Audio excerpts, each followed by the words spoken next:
The ancient land of Nubia, located in present-day Sudan and southern Egypt, boasts a history as rich and varied as the fertile Nile River that flows through it.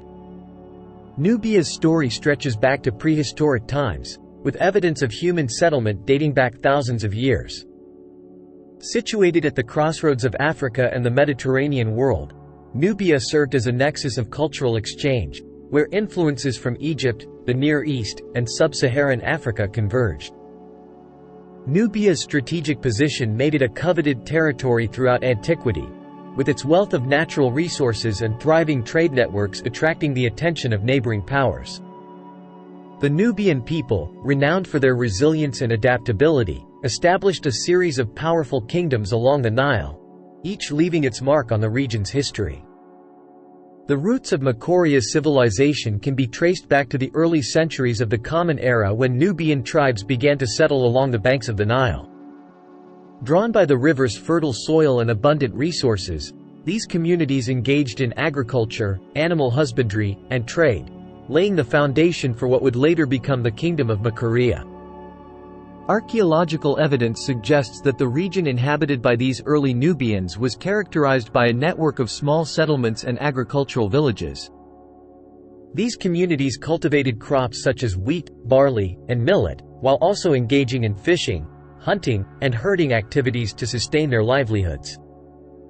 Over time, these scattered settlements coalesced into more organized communities, establishing rudimentary forms of social organization and governance.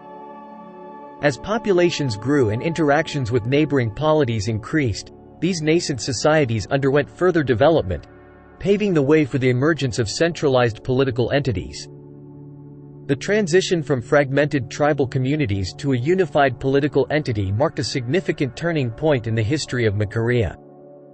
The precise details of this process remain shrouded in the mists of time, but archaeological discoveries and textual evidence offer insights into the factors that contributed to Makuria's emergence as a distinct political entity.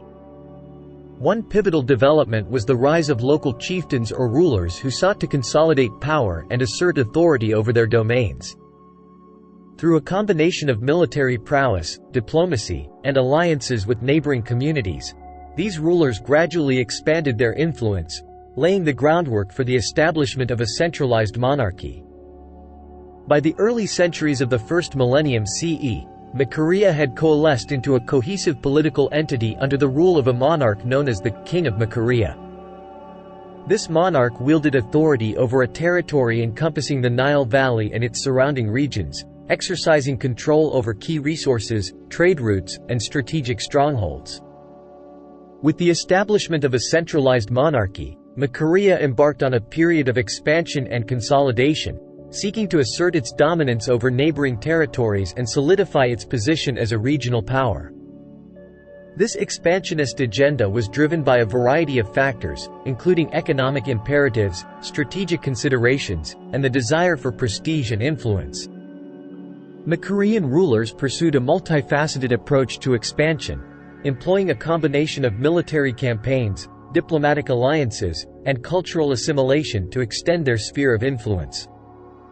Military conquests were accompanied by efforts to establish administrative structures, enforce tribute payments, and integrate newly conquered territories into the burgeoning Makurian state. Moreover, Makuria's strategic location at the crossroads of trans-Saharan and Red Sea trade routes facilitated economic growth and prosperity, further fueling its expansionist ambitions. Trade relations with neighboring kingdoms, such as Egypt, Aksum, and the Byzantine Empire, provided Makuria with access to luxury goods, technology, and cultural exchanges, enriching its society and bolstering its power. By the height of its expansion, Makuria had established itself as a formidable force in the Nile Valley, exerting influence over a vast swath of territory and emerging as a key player in the geopolitics of the region. This period of expansion and consolidation laid the foundation for Makuria's Golden Age, a time of cultural flourishing, economic prosperity, and diplomatic prestige. The Golden Age of Makuria was characterized by a vibrant cultural renaissance, marked by a flourishing of artistic expression, intellectual innovation, and cross-cultural exchange. Under the patronage of enlightened monarchs and a cosmopolitan elite, Makurian society became a beacon of learning and creativity in the Nile Valley. One of the hallmarks of Makurian culture was its rich tradition of artistic expression, encompassing architecture, sculpture, painting, and literature. Magnificent churches, monasteries, and royal palaces adorned the landscape, showcasing the kingdom's architectural prowess and religious devotion. Skilled artisans produced intricate carvings, vibrant frescoes, and illuminated manuscripts, imbuing Makurian art with a distinctive aesthetic sensibility. Moreover, Makuria's position at the crossroads of trade routes facilitated vibrant intellectual exchanges with neighboring civilizations, including Egypt, Byzantium, and the Islamic world.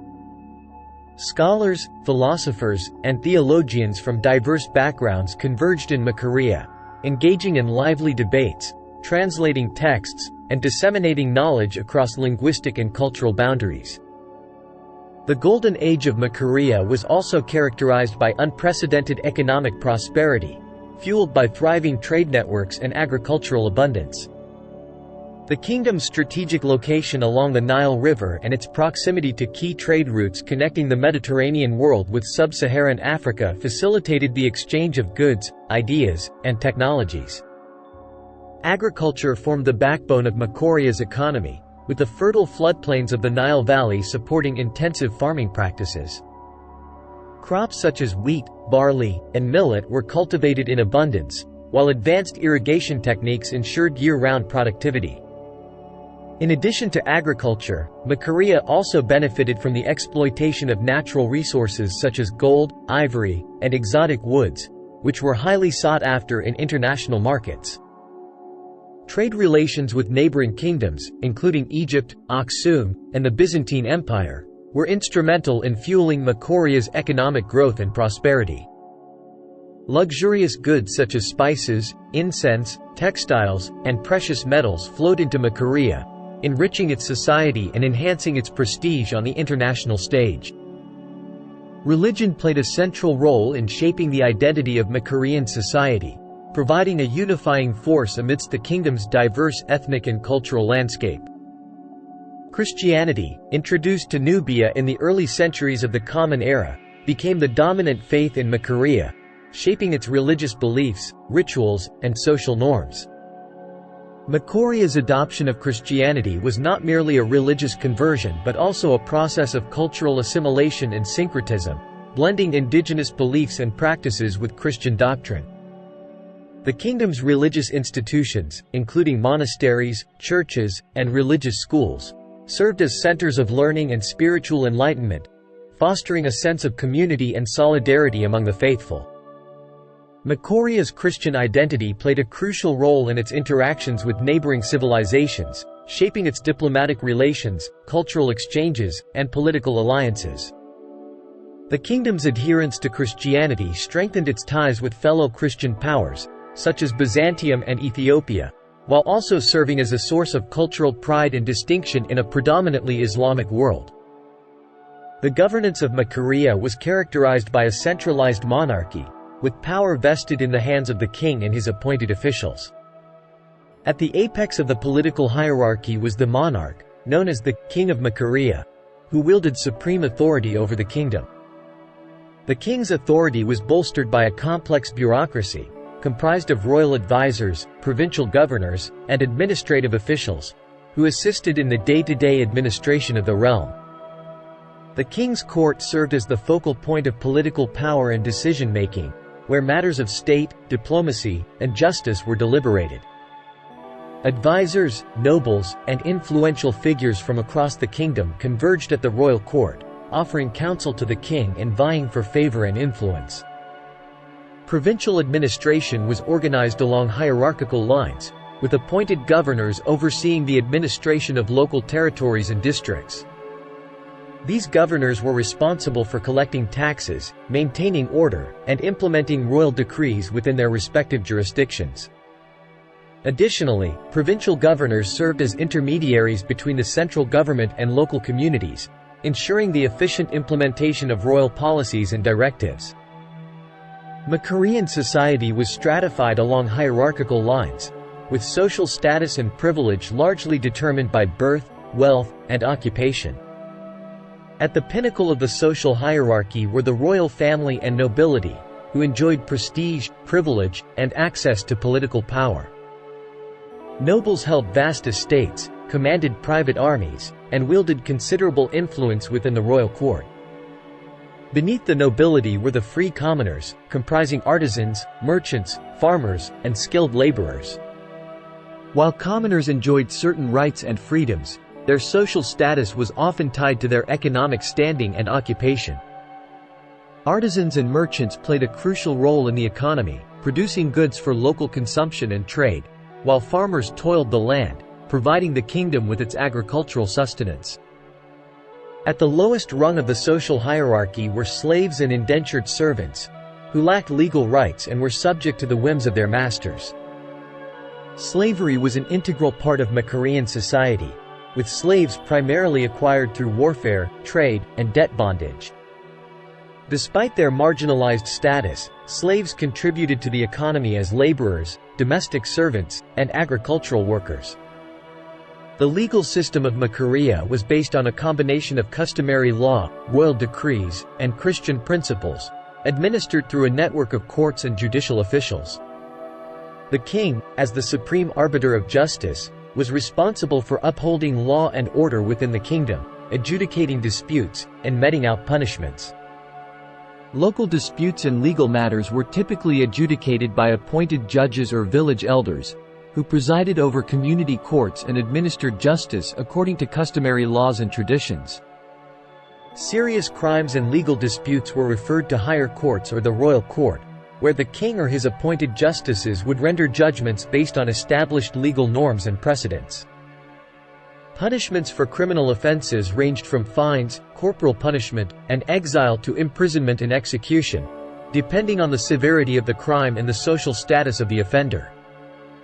Legal protections were afforded to free citizens, while slaves and marginalized groups often faced harsher treatment and limited recourse within the legal system. The military of Makuria was organized along hierarchical lines, with a professional standing army supplemented by local militias and tribal levies. At the head of the military establishment was the king, who served as the supreme commander-in-chief and wielded authority over all military matters. Under the king's command were appointed generals, known as warriors of the king, who led the army into battle and oversaw military operations. The Makurian army comprised infantry, cavalry, and archers, equipped with a variety of weapons and armor suited to their respective roles. Infantry units were typically armed with spears, shields, and swords, while cavalry units provided mobility and shock power on the battlefield. Archers played a crucial role in ranged combat, raining down arrows upon enemy forces from a distance. Military training and discipline were paramount within the Makurian army, with soldiers undergoing rigorous drills, maneuvers, and exercises to hone their combat skills. Additionally, the army maintained a system of fortifications and garrisons along strategic points of the kingdom's borders, ensuring rapid response to external threats and securing vital trade routes. The defense of Makuria relied heavily on a network of fortified settlements, castles, and defensive structures strategically positioned along key points of the kingdom's borders. These fortifications served as bastions of defense, protecting Makuria from external aggression and providing refuge for civilians during times of conflict. One of the most notable defensive structures in Makuria was the Qasr Ibram, a massive fortress perched atop a cliff overlooking the Nile River. Qasr Ibram served as a strategic stronghold, commanding control over the surrounding territory and serving as a symbol of Makuria's military might and resilience. In addition to fortifications, Makuria employed defensive tactics such as scorched earth policies, ambushes, and guerrilla warfare to repel invaders and deter potential aggressors. These strategies, coupled with the kingdom's formidable military capabilities, made Makuria a formidable adversary on the battlefield. Diplomacy played a crucial role in Makuria's defense strategy, as the kingdom sought to navigate the complex web of regional power dynamics and forge alliances with neighboring states. Makurian rulers maintained diplomatic relations with a variety of powers, including Egypt, Ethiopia, Byzantium, and the Islamic caliphates, in order to secure military assistance, trade agreements, and territorial concessions. Alliances with neighboring Christian kingdoms, such as Ethiopia and Byzantium, were particularly important for Makuria's defense, as they provided military support and solidarity against common adversaries, including Islamic incursions from the north and east. Additionally, diplomatic marriages, gifts, and tribute payments were employed as means of securing goodwill and fostering alliances with neighboring rulers. The decline of Makuria was precipitated by a combination of external pressures and internal challenges that undermined the kingdom's stability and eroded its power. External threats, including incursions by Islamic armies from the north and east, posed significant challenges to Makuria's security and territorial integrity. The rise of powerful Islamic states, such as the Fatimids and the Ayyubids, further exacerbated these threats, leading to frequent conflicts and territorial losses for Makuria. Internally, Makuria faced a myriad of challenges, including dynastic struggles, succession crises, and economic decline. Factionalism within the royal court weakened central authority and hindered effective governance, while economic stagnation and environmental factors, such as drought and famine, contributed to social unrest and discontent among the populace. As external pressures mounted and internal divisions deepened, Makuria gradually lost control over its territory and influence in the region. Islamic conquests in the north and east resulted in the loss of key provinces and trade routes, further weakening Makuria's economy and military capabilities. The capture of strategic fortresses, such as Qasr Ibram, by Islamic forces dealt a severe blow to Makuria's defensive capabilities and morale. Territorial disputes and conflicts with neighboring states, including Ethiopia and the Funj Sultanate, further contributed to Makuria's decline and fragmentation.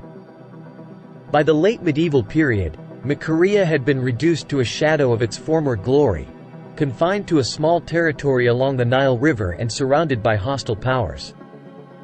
Despite its eventual decline, the Kingdom of Makuria left a lasting legacy that continues to resonate in the annals of African history.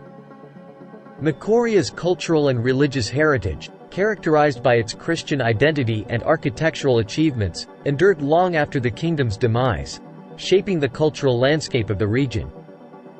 Makuria's resilience in the face of external pressures and its contributions to the defense of Christian Africa against Islamic expansionism are remembered as a testament to the kingdom's courage and fortitude.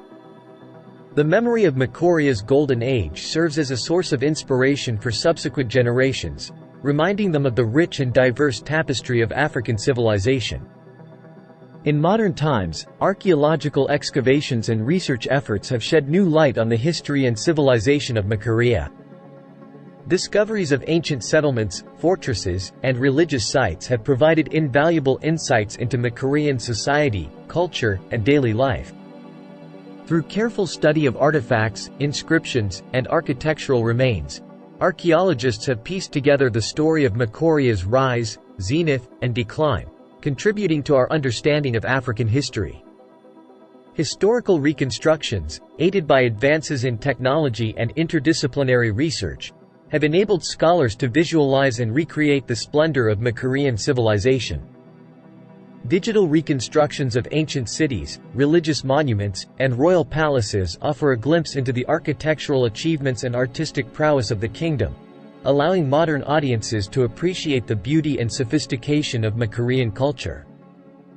Despite the passage of centuries, the legacy of Makuria endures in contemporary Sudanese society, where echoes of the kingdom's culture, language, and traditions persist. Makurian heritage is celebrated through festivals, cultural events, and educational initiatives that seek to preserve and promote awareness of the kingdom's historical significance. In recent years, there has been a renewed interest in reviving and preserving Makurian cultural practices and traditions. Efforts to document oral histories, safeguard archaeological sites, and promote indigenous languages have gained momentum, driven by a growing recognition of the importance of cultural heritage in shaping national identity and fostering social cohesion. Makuria's legacy holds profound significance for contemporary African identity, serving as a reminder of Africa's rich and diverse history. The kingdom's achievements in art, architecture, and governance challenge stereotypes of Africa as a passive recipient of foreign influence, highlighting the agency and creativity of its indigenous peoples. Makuria's endurance in the face of external pressures and its contributions to the defense of Christian Africa against Islamic expansionism resonate with contemporary debates about sovereignty, resistance, and identity in Africa and beyond. The kingdom's legacy serves as a source of inspiration for African nations grappling with issues of cultural heritage, national identity, and regional integration. In conclusion, the Kingdom of Makuria stands as a testament to the resilience, ingenuity, and cultural richness of Africa's history. From its humble origins along the banks of the Nile to its golden age as a regional power, Makuria left an indelible mark on the African continent, shaping the course of history for centuries to come. Makuria's enduring legacy continues to inspire scholars, artists, and policymakers alike, prompting reflections on the kingdom's achievements and contributions to African civilization. The kingdom's cultural, architectural, and religious heritage serves as a source of pride and identity for modern Sudanese and Africans, fostering a sense of continuity and connection with the past. The study of Makuria offers valuable insights into the complexities of African history, challenging stereotypes and misconceptions about the continent's past. By examining the rise, zenith, and decline of Makuria, we gain a deeper appreciation for the dynamism, diversity, and resilience of African civilizations, while also recognizing the enduring legacies of empires and kingdoms that have shaped Africa's cultural landscape.